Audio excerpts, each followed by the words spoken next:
As a girl who used to struggle in school to understand advanced and intermediate English and its complicated grammar, and also could not express herself in the language, but now I am fluent in it and I can express myself and I can understand advanced English without subtitles, and I read English books from different genres. And that's why in today's episode I will share with you how I improved my English from A2 to C1 on my own at home and for free. So the first thing is I started watching videos of this YouTube channel called Learn English with TV series, and this YouTube channel is so good because they teach English in a fun way where they take songs from artists like Taylor Swift and explain them, and also clips from interviews, movies and series, and they teach you vocabulary that is used by native speakers. And this is such a great way to immerse yourself in the language and learn slangs,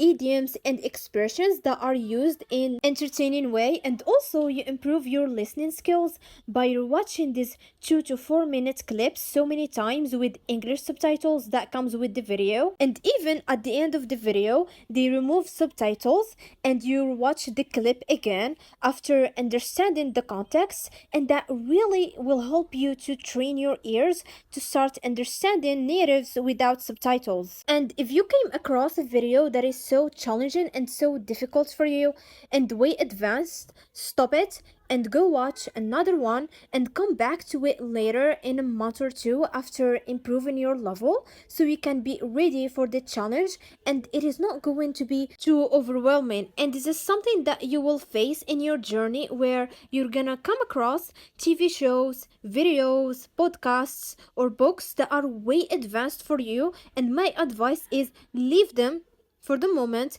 and come back to them later after improving your vocabulary or listening skills, so you can learn from it without feeling too overwhelmed by the material. The next advice is don't waste your time watching playlists of grammar videos one after one for 2 hours or 3 hours, because you're not learning anything. You have the illusion that you are learning and improving, but in reality you are not, because you are watching a video after one without giving your brain space to process all of that information.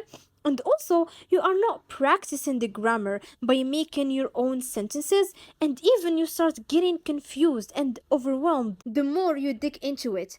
And this will result in you struggle with speaking because you have to pause and think of all the grammar rules you know and decide which one fits the situation. And by the way, I am not saying to not learn grammar at all, because grammar is important. And I am going to give you the best way to learn it, which is exposure. And let me explain.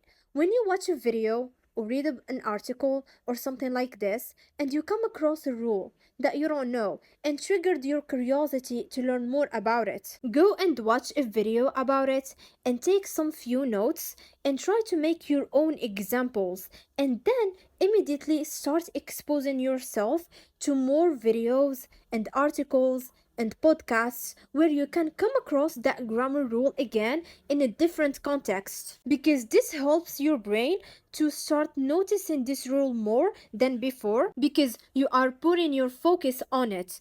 And even you can use this method for the grammar rules you did not understand and caused you some confusions where you don't know when to use it. Expose yourself as much as you can so you won't have to think which one to use. You just speak, and even if you make a mistake, it is fine. There is a lot of native speakers who make mistakes as well. The next advice is reading a text out loud and doing some tongue twisters that you can find online to improve your pronunciation and get used to pronouncing English.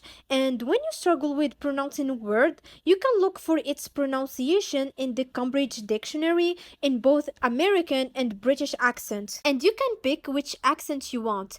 And by the way, when you are reading a text out loud, don't focus on the vocabulary you don't know, because the intention behind this is to improve your pronunciation and get used to speaking English out loud. And by the way, since we're talking about pronunciation, my advice is don't obsess too much over having the perfect accent and sounding exactly like a native, because it can stop you and discourage you from speaking. And what matters at the end of the day is speaking clearly and people being able to understand what you say. The next advice is, when you want to look for the definition of a word in English, don't translate it into your native language and look for its definition in English online. And this small step will help you to start thinking in English and slowly leaving translating behind and even learning new words that you can come across. And the best website that I can recommend to look for the definitions is Cambridge Dictionary, because the majority of the definitions there are not hard to understand, and even they provide examples for more understanding. And also, another advice that I have is that if you want to translate a word from your native language to English, translate it in a phrase to be more specific and get more specific translation, because that word that you want to translate can have multiple words and meanings in English that can express it. So be specific. The next advice is, consume a lot of English content that interests you in a different formats, like podcasts, TV shows, movies, newsletters, YouTube videos, or books, to practice the vocabulary you learned and see it used in a different situations, and also learn new vocabulary and have fun while learning, and practice grammar without having to make a lot of effort to improve it, because when you expose yourself to English content, your brain starts noticing the patterns in the grammar and starts making connections between these patterns and information. And for listening, I recommend you to watch with English subtitles, and also to start listening to easy podcasts at the beginning to get used to listening English without having to rely on subtitles. Or you can also watch a YouTube video with subtitles first and then rewatch it again without subtitles, because sadly subtitles don't exist in real life and you need to get used to understanding without subtitles. And by the way, this step will take time because it is not easy, and just give it time and keep listening and slowly challenge yourself when you start feeling comfortable with your listening level. And personally, it took me 2 years of daily practice to be able to understand natives without subtitles and even watch videos and shows in speed too. And now let's move on to reading.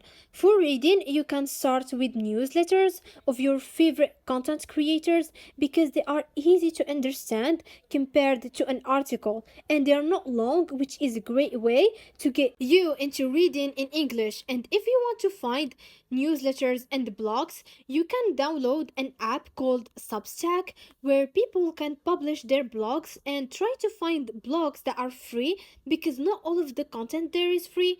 And I am going to share some recommendations of my favorite newsletters that I love reading from some of my favorite content creators, like Abi Connick. She is a graphic designer, and I love reading about her journey as a graphic designer. Even though I am not a graphic designer, I just love reading about other people's jobs. Also, there is Elizabeth Phillips' newsletter, and she is a British content creator. And in her newsletter, she shares her thoughts about productivity, learning, psychology, growth, and books. And if you are interested in that, go check her out as well. Also, there is the Creator Journal newsletter, where the content creator Vanessa shares her journey as a content creator, and also the different lessons that she's learning throughout this journey of coming back to content creation, because she took a break in the past. And you will find the links to all of these newsletters below, so you can check them out if you want to. The next advice is, don't try to do all of this advice at once, because you will get overwhelmed, and keep your learning system simple at the beginning, because if you try to improve everything at once, you can get overwhelmed and stop. And that's why start with one step. It can be listening, reading, speaking, writing, whatever you want, and then with time start adding other steps into your learning journey, and keep in your mind, less is more. Always start small, because when you start small, you get motivated to do more because you feel that sense of accomplishment, and that increases your confidence and your desire to keep going. And also try to keep track of all the small accomplishments, because they are going to help you during the hard times where you feel like you're not improving. They will remind you that you are improving and you've been able to overcome some challenges that seemed impossible and tough at the beginning. The final tip is make phrases or try to write paragraphs about subjects that interest you to identify the vocabulary gap you have, and also to do some output and not get into the trap of being able to understand English but you can't speak it. And if you know someone who is fluent in English who can speak with you and correct some of your mistakes, go ahead and ask them. And if you don't, you can ask ChatGPT to correct the grammar mistakes of the paragraphs or the phrases you make. I hope that you learned something new, and remember that learning English is hard but not impossible. It just needs patience and consistency, and I hope that you will achieve your desired outcome, because learning English will open a lot of doors for you and you will get access to a lot of information that you can learn from to improve your life.